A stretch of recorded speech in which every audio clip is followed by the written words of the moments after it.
میرے نبی پاک نے فرمایا 3 کام کرو تمہیں فائدہ ہوگا.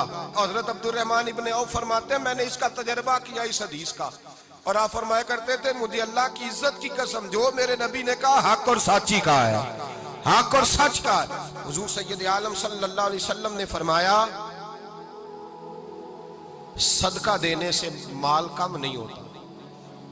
صدقہ دینے سے مال جی کیا کرنے سے, یہ وعدہ ہے نبی پاک کا. صدقہ دینے سے پیسے, اچھا بتائے نا جی مجھے 1000 میں سے 500 دے دیا تو باقی کتنے رہ گئے؟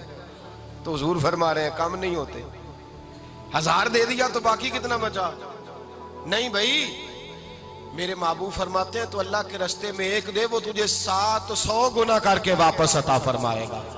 نبی پاک نے فرمایا صدقہ دینے سے مال کم نہیں ہوتا, اور فرمایا معذرت کرنے سے عزت میں کمی نہیں آتی. معذرت کرنے سے عزت میں کمی, اللہ اکبر, معذرت کرنے سے عزت میں کمی. اور حد کر دی میرے حبیب نے, فرمایا تو رب کی رضا کے لیے عاجزی کر, تیرے نبی کا وعدہ ہے اللہ تجھے عزت عطا فرما دے گا. تو جھک جا اللہ کی رضا, عاجزی اختیار کر, سادگی اختیار کر, سادگی عاجزی کر, تجھے اللہ 2 باتیں اس میں ارشاد, ایک معذرت کر غلطی ہو جائے, اور دوسرا پہلے عاجزی کی بات سنیں. حضرت عمر بن عبدالعزیز بادشاہ تھے, سوئے ہوئے تھے, غلام بھی پاس آرام کر رہا تھا, مہمان بھی آئے تھے. غلام کی ڈیوٹی تھی ہر وقت حضرت کے پاس رہنا. اب سوئے ہوئے ہیں, دیر ہو گئی, غلام بیچارہ تھوڑا تھوڑا اونگ آتے آتے سو گیا. حضرت چراغ روشن تھا, کچھ لکھ رہے تھے, مہمان بیٹھا تھا, خادم سو گیا. اب چراغ نہ آہستہ آہستہ گل ہو گیا, بجھ گیا. حضرت اٹھے, بوڑھے آدمی تھے, چراغ صحیح کرنے. مہمان کہنے لگے حضور میں نہ کر دوں, میں نہ کر دوں. کہنے لگے نہیں تم مہمان ہو, مہمان سے خدمت نہیں لی جاتی. تو اس نے کہا غلام کو جگائیے. فرمانے لگے ابھی تو بیچارہ سویا ہے اور نیند سے بیدار کر دوں. خود گئے, اس میں تیل دوبارہ ڈالا, بتی ٹھیک کی, جلائی, واپس آ گئے. وہ مہمان, اب بادشاہ کا مہمان بھی تو کوئی بادشاہ ہی ہوگا نا. کہنے لگا حضور آپ اپنے کام خود کرتے ہیں, کیا لفظ ہے, کیا حسن ہے, اور 2 جملوں میں کیا تاثیر ہے. آپ فرمانے لگے ہاں میں اپنے کام خود کرتا ہوں. جب میں گیا تھا تب بھی عمر بن عبدالعزیز ہی تھا, اور جب چراغ صحیح کر کے واپس آیا ہوں تو پھر بھی عمر بن عبدالعزیز ہی ہوں. میرے اندر کوئی تبدیلی آئی, میں وہی ہوں جو گیا تھا. حضرت سیدنا فاروق اعظم رضی اللہ تعالیٰ عنہ فرماتے میں بیٹھا تھا, اور ابھی 3 دن ہوئے تھے نبی پاک صلی اللہ علیہ وسلم کے وصال ظاہری کو. میں بیٹھا ہوا تھا, 2-3 بچیاں آ گئی, اور حضرت ابو بکر صدیق رضی اللہ تعالیٰ عنہ کے سامنے آ کے بیٹھ کے رونے لگی. جناب صدیق اکبر رضی اللہ تعالیٰ عنہ کا بچیوں روتی کیوں ہو؟ تو کہنے لگے آپ خلیفہ بن گئے ہیں. جب سے ہمارے ابا کا انتقال ہوا تھا ہمارا ذریعہ معاش یہ تھا کہ ہم نے بکریاں رکھی ہوئی تھی. آپ روز آتے تھے, بکریوں کا دودھ دھوتے تھے, ہم پی بھی لیتی تھی, بیچ کے گزارا بھی کر لیتی. اب آپ تو خلیفہ بن گئے, کون آیا کرے گا؟ تو حضرت ابو بکر صدیق فرمانے لگے تمہیں پتہ ہے جو خلیفہ ہوتا ہے وہ تو خادم ہوتا ہے قوم کا, میں آیا کروں گا.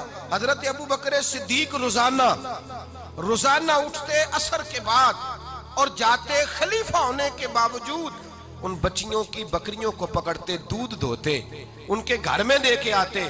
حضرت فاروق اعظم جب بھی دیکھتے تو کہتے ابو بکر تو پیچھے آنے والوں کے لیے رستہ بڑا مشکل کر رہا ہے, بڑا مشکل کر رہا ہے. جگر راہ وفا میں نقش ایسے چھوڑ آیا ہوں, میں جس منزل سے گزرا ہوں وہ اب تک یاد کرتی ہے.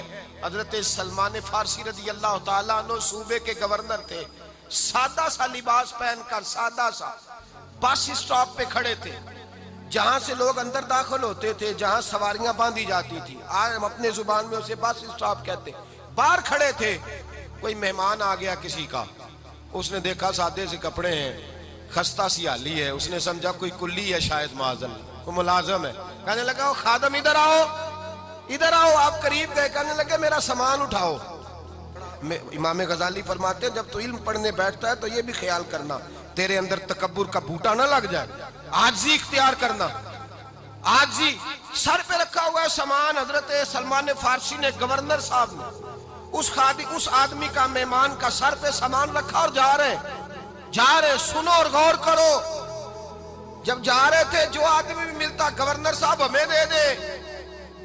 مہمان پریشان ہو گئے, کہنے لگے حضور آپ گورنر ہیں؟ فرمانے لگے نہیں, یہ تو میرا دنیا داری کا نام ہے جو ان لوگوں نے رکھا ہوا ہے، اصل میرا نام وہی ہے جو تو نے لے کے پکارا ہے، اصل نام وہی ہے۔ تو نے کہا غلام ادھر آ، آپ فرمانے لگے پہلے میں ایک یہودی کا غلام تھا، پھر رب تعالیٰ نے فضل کیا تو میں محمد عربی کا غلام ہو گیا، رسول اللہ کا غلام ہو، اور جب میں نبی پاک کا غلام ہوا ہوں تو اس سارے صوبے کا امام ہو گیا ہوں، تو اصل تو میں غلام ہی ہوا نا۔ دوسرا میرے نبی پاک صلی اللہ علیہ وسلم نے ایک تو عاجزی سے عزت ملتی ہے، تکبر سے عزت، وہ جو بندہ جھجکتا ہے نا تیرے نیڑے جانے سے، تو کہتا ہے میری بڑی عزت کرتا ہے، وہ عزت نہیں کرتا۔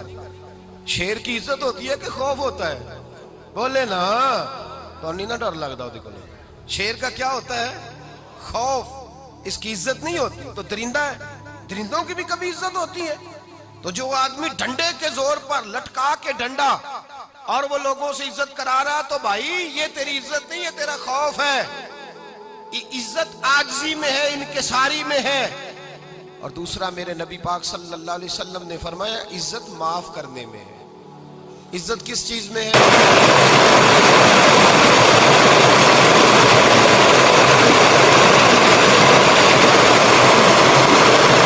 مسند امام احمد بن حنبل پڑھی، حضرت موسیٰ علیہ السلام کوہ طور پہ کھڑے، میرے رسول پاک علیہ السلام فرماتے ہیں جناب موسیٰ علیہ السلام نے اللہ کی بارگاہ میں عرض کیا، اے اللہ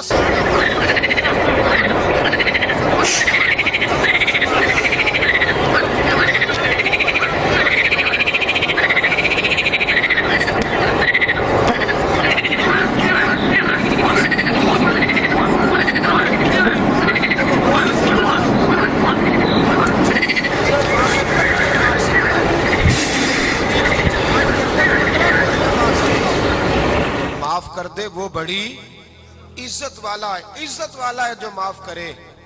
حضرت فخر جہاں دہلوی بہت بڑے درویش تھے، سلسلہ عالیہ چشتیہ کا بہت بڑا نام، اور اس صوفی کے آپ حالات پڑھیں تو رب کریم نے بڑا ہی نوازا ہوا تھا۔ دلی کی جامع مسجد کے خطیب، اور ان کی کرامت یہ تھی کہ جو آدمی آ کے سامنے کھڑا ہوتا تھا نا اسے بتانا نہیں پڑتا تھا کہ میرے دل میں کیا ہے، بتانا نہیں پڑتا تھا۔ سامنے آ کے کھڑا ہوتا تھا تو حضرت ہاتھ اٹھاتے تھے، کہتے تھے اللہ یہ بے اولاد ہے، اسے اولاد عطا کر دے۔ دوسرا آ کے کھڑا ہوا، خوشی نہیں ہو رہی آپ کو؟ دوسرا آدمی کھڑا ہوا، دوسرا آدمی، اس نے آ کے کہا دعا کے لیے سامنے کھڑا ہوا تو حضرت کہنے لگے اے اللہ بیمار ہے، وہ کہتا میرے دل میں بات تھی مجھے بتانی نہیں پڑی، اتقوا فراست المومن فإنہ ینظر بنور اللہ۔ نبی پاک نے فرمایا مومن کی فراست قلبی سے ڈرا کرو، وہ تو اللہ کے نور سے دیکھتا ہے۔